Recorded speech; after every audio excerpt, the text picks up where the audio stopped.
Every Wednesday, just after the 10 o'clock news, we shine the light on somebody with a really cool job. And today, it is my pleasure to say hello to Rob McLeod, whose friends and who the rest of the world calls Frisbee Rob. Frisbee Rob, good morning. Good morning, Ryan. How's it going? Oh, I'm doing very well. Thanks for joining me. Frisbee Rob, you have set 6 Guinness World Records, and have you appeared at 10 World Championships, or have you won 10 World Championships? I've won 10 World Championships in different disc sports. Oh, my gosh. Okay, for those of us that aren't familiar, our experience with the Frisbee looks like a horrible golf slice off the tee box. What exactly do you do? Describe the Frisbees you use, and how do you set these records? Yeah, so most people are familiar, I think especially in Edmonton, with Ultimate Frisbee or disc golf. And so my experience is very different. There's 10 different disc sports that I play. Most of them involving humans, but there is one that I do that involves a dog as well. So there's different types of Frisbees, different weights, different diameters, different plastics.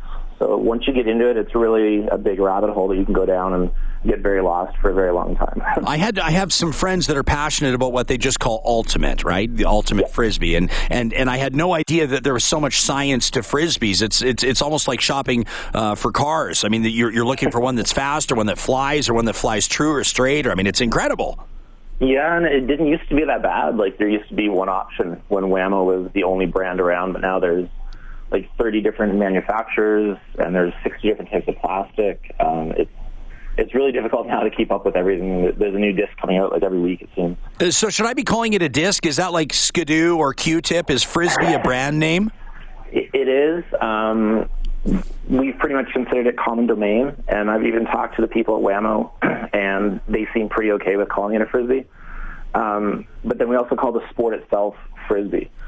So last summer, the World Flying Disc Federation was recognized by the International Olympic Committee, and in the video that we created for the IOC, we call it the sport Frisbee, because that's what people know. You know, if you say flying disc or disc sports, they don't really know what you're talking about. So I had a friend ask me, is hockey a disc sport? Because the puck looks kind of like a disc. And I said, no, it's not. Not so much. Hockey players have got to go to the Olympics, though, before. Do you expect that you may appear at a Summer Olympics in future?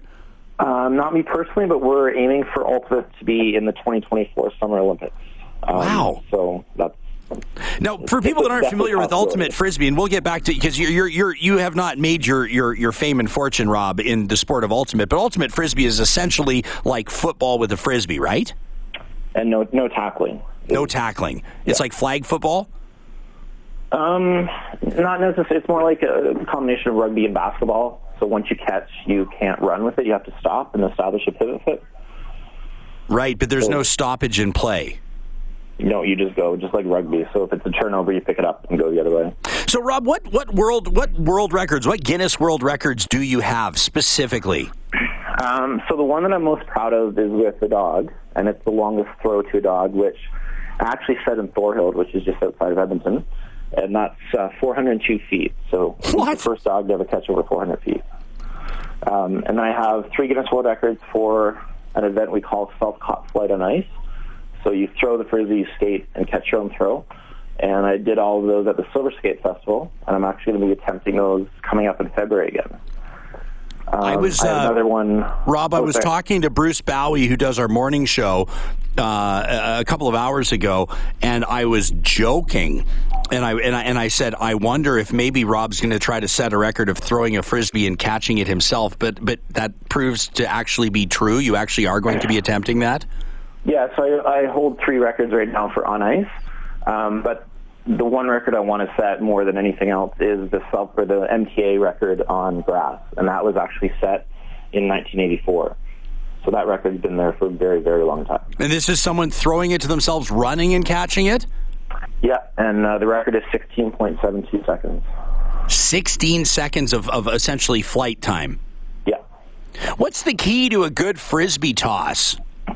It depends on the sport, but typically you want to have a lot of spin, and you want to control your angle. So if you're going for distance, angle is very important, because if you put your nose up too much, it's going to stall out just like an airplane.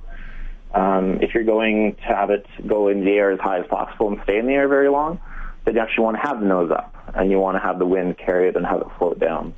So if you want distance, you want the nose pointing down? Well, you want it nice and flat. Flat. Yeah. See, I'm already picturing myself just running a Frisbee, right? I'm horrible at Frisbee. I get nervous on a beach when people bring out a Frisbee. I go get everybody around to pina coladas to just get out of the situation because I'm so bad at it. Well, one of the things right now that I'm trying to have an impact on is getting rid of bad Frisbees, because there's good Frisbees and bad Frisbees, but a lot of schools that I visit have bad Frisbees because, they go to a promo company, or a company will donate Frisbees to the school and they don't fly very well. Well, that's what I think. I think I just must have been throwing bad Frisbees my whole life. I think so too. That's actually, that has to be, it's not that a poor carpenter blames his tools. It's that I've just been throwing really bad Frisbees. Now, you're looking to recruit a partner in crime for this year's Silver Skate Festival in February, aren't you? I've actually found 2 women. Ooh. I'm going to be making the official announcement on Saturday, but I guess this is the unofficial announcement. Let's make it official right now, yeah. Yeah, I think that's fair. So I found 2 women in Calgary. They both are ultimate players. One is a figure skater and the other is a hockey player. So it's going to be interesting to see how figure skates do in this event versus hockey skates. And you're attempting to set 6 more Guinness World Records with either one or both of these women? No, so I'm attempting 3 Guinness records, which I already own, and they're the men's records. So these 2 women are going to be attempting the women's records. Oh, I see. So you're going to essentially coach them, work with them. Exactly. And you're doing this to grow the sport or to build your own brand or what? Partly build my brand, but I'm starting to focus more on growing the sport itself. And so getting women involved is going to really help. One of the women is younger, and then one is older. And so one is 19 and the other is 32. And the 32-year-old, her partner has 2 kids. And so she's doing this to set an example for them, to show them that anything is possible. You can go after this. And then the 19-year-old, whose name is Jenny, Jill is the other girl. So Jenny is actually trying out for Team Canada. She wants to go to Worlds next year in Australia to represent Canada. This is so cool. Yeah, they're pretty incredible, so I'm really excited to have them on board. Yeah, people have a whole bunch of questions coming in right now, Rob, so I want to get to these as many as I can. We're talking to Rob McLeod, otherwise known as Frisbee Rob, 10-time world champion, 6 world records under his belt. You can follow him on Twitter at Frisbee Rob. A whole bunch of people want to know, what breed is your dog? A dog that can catch a Frisbee after 402 feet in the air. He is a Whippet. He is about 30 pounds, and the advantage that Whippets have is they're the second fastest dog in the world behind a Greyhound, but they're a little smaller than a Greyhound, so they're more agile, and they're great for Frisbee because they're so fast. Because when you're bombing a Frisbee 402 feet down, more than 100 meters, how many seconds is that taking? That dog's got to cover a lot of ground. So yeah, he ran about 134 yards in 9 seconds. Wow. That's unbelievable. He was actually slowing down at the end, so he could run, probably top speed, he could run over 40 miles an hour. How hard was it to train him? Did he just pick it up? So a friend of mine owns him, and he was he's been an interesting dog. He's very tough to train. Whippets love to chase. They don't really love to bring back. Oh. So we've had many competitions where he'll catch, and then he just goes and lays down and just hangs out. And yeah, he'd get along with my dog. Yeah, I'm like, dude, we have 90 seconds. We have to bring it back. So I had to go chase him, and he kind of does this thing. But he loves to run. He loves to chase. Loves to play. His name's Davy, right, Rob? His name is Davy, yeah. Now, so he's obviously, I suppose, the inspiration behind your children's book, The Davy Rule. What's that about? You're an author, too?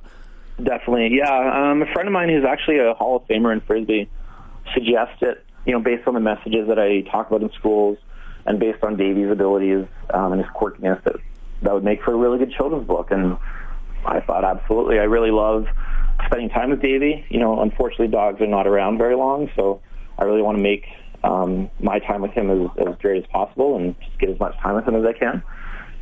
The book talks about, teaches kids about acceptance and kindness and determination. We really wanted to make a book that had an impact, so instead of kids just reading the book, we have questions at the back where parents and teachers can have conversations with their kids. And I would imagine that if teachers are presenting this in their classroom, have you done classroom appearances with Davy? I've done quite a few readings and book signings. Oh, that's very cool. I was actually in Edmonton for Read-In Week this year. Oh, you were? It was a lot of fun. Yeah. Oh, right on. We'll let people know Davy is spelled D-A-V-Y. They can check out thedavyrule.com. Rob, you mentioned your friend, a Frisbee Hall of Famer. What Hall of Fame is it? So he is in the Disc Golf Hall of Fame, the Freestyle Hall of Fame, and the Frisbee Hall of Fame. Wow. And I think Ultimate as well. He's actually lives in Arizona, but he kind of, I think, became big as a Canadian Frisbee player. His name is Ted Westerfield, and he's just an incredible Frisbee player. I love hearing about these communities that otherwise we would have. I mean, there are people that are just elite at what they do. You know, Hall of Famers, as you say, and many of us not necessarily familiar with their accomplishments. And the minute we start looking into them, the minute we see some of you in action for the first time, our jaws just our chins hit the floor. Marfus wants me to ask how long and how often you practice, and if you practice inside or outside, especially this time of year. Yeah, so my answer will vary from other Frisbee players. Like, Ultimate players play a lot indoors in the wintertime. But for me, because I do so many different types of disc sports, right now my focus is all on the world records that are coming up. So when it's minus 10 or warmer, I'm going to be outside for sure. And then once the ice freezes, I'll be able to get on the ice and practice. But I definitely try to do as much as I can. I did a lot in the beginning when I was getting into Frisbee, as you can imagine, so I don't need to do as much now to maintain. But I don't want to just maintain. I want to continue to get better. So, does a Frisbee soar differently? Does a disc fly differently in cold air as opposed to warm air?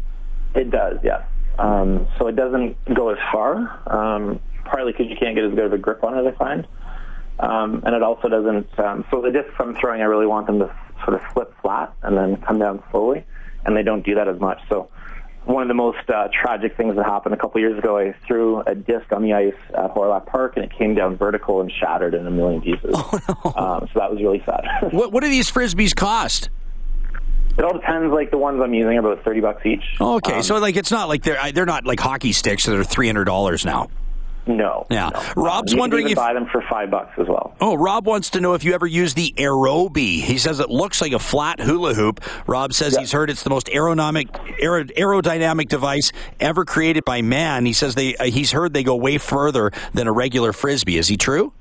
Yeah, so the world record with an Aerobie is 1,333 feet. Wow. In the air, but we don't consider them a flying disc, obviously, because they're not a disc. They're a flying object. But the world record for the longest throw with a disc, which was just broken earlier this year, is 1,109 feet. So it's pretty long. But my favorite world record is a buddy of mine, Randy. The world record for the longest roller, he rolled a disc over a kilometer, so it's 1.1 kilometers. Was it like he had to roll it and release it, or he's allowed to run behind it and keep moving it? Essentially, we call it the death roll, so it wasn't actually like a straight roller. It was just kind of flipping it over, and the wind held it up. Yeah. But when you're in windy, like we do our distance attempts in Vegas in the lake bed, and when the wind picks up, you can have 6 discs rolling like that, and you have to go get them because they'll go for kilometers if you don't stop them. You guys probably don't. You sound like you don't have any fun with your friends, Rob. No fun at all. No fun at all. Hey, thanks for taking the time to hang out with us. We endeavor to track down people with really cool jobs, and you absolutely qualify. No, thanks for having me on the show, Ryan. Of course. You could learn more about what Rob McLeod does by following him on Twitter at Frisbee Rob. Actually, Gina, hang on a second. I need to bring Rob back for a second. I made a total. We're going to bring him back. Rob, I don't think I've ever done this before in the show, but I realized I was saved. So I'm not going to thank you for your time again. Don't hold your breath. However, I didn't even ask you about Unplugg'd. That's one of the most. That's one of the most important things you do. Yeah, and I just had a really exciting announcement yesterday, actually. So I don't know if you've heard of Philip Zimbardo. No, I don't think so. He did a TED Talk called The Demise of Guys, and he did the Stanford prison experiment in 1971. He wrote a book called Man Interrupted. So he's an incredible man. He's a psychology professor at Stanford. And I reached out to him and just said, I want to thank you for the video you did. The Demise of Guys talks about how the average boy plays 10,000 hours of video games by the time he's 21. He watches 50 porn clips a week. And the average boy is being outperformed academically on all levels by women. So it's just saying, like, the state of boys is not very good. video game companies don't care, the pornography doesn't care, like, what can we do? And so, like, Unplugged is partly a challenge to come up and do something about it. And I reached out to him and just thanked him for the video and asked him if I could ask some questions, if he wanted to be involved. And he said that he'd love to be an advisor. So he's actually an advisor for Unplugged now, which is incredible. Amazing. But yeah, the challenge for me is whenever I go into a school, I challenge kids to take one day away from video games, Netflix, television, and movies. You know, technology is amazing. I'm not trying to get them away from all phones, all technology. Just saying take a day and just try to stay away from those 4 things. It's not like we need to 100% ignore technology. We just need to get the balance back. Yeah, the average kid spends about 8 hours a day in front of a screen. So I'm really trying to get them to say, okay, instead of 8 hours, maybe what if we spend 5 hours or 4 hours? And then we have all this extra time. We can do some reading. We could pick up a hobby. You could practice a sport. So it's really important, I think, for kids to have that self-awareness. Because a lot of kids actually emulate what their parents are doing. And if their parents are on their phones all the time, the kids are on their phones all the time, where's the family time? So I think it's really important to get that back. I'm one of those that needs that reminder from time to time, Rob. I'm so glad I remembered to ask you about that because I just admire what you do, and I'm going to share the address, the web link for that with our listening audience. Again, thanks for your time. Thank you for sharing that. You bet. That's Frisbee Rob. And the initiative he's talking about is called Unplugged. Just check out unplugged.ca, but lose the E out of Unplugged. So UNPLUGGD. Lose the E out of Unplugged. Unplugged.ca. The Ryan Jespersen Show. Weekday mornings at 9 on 630 CHED.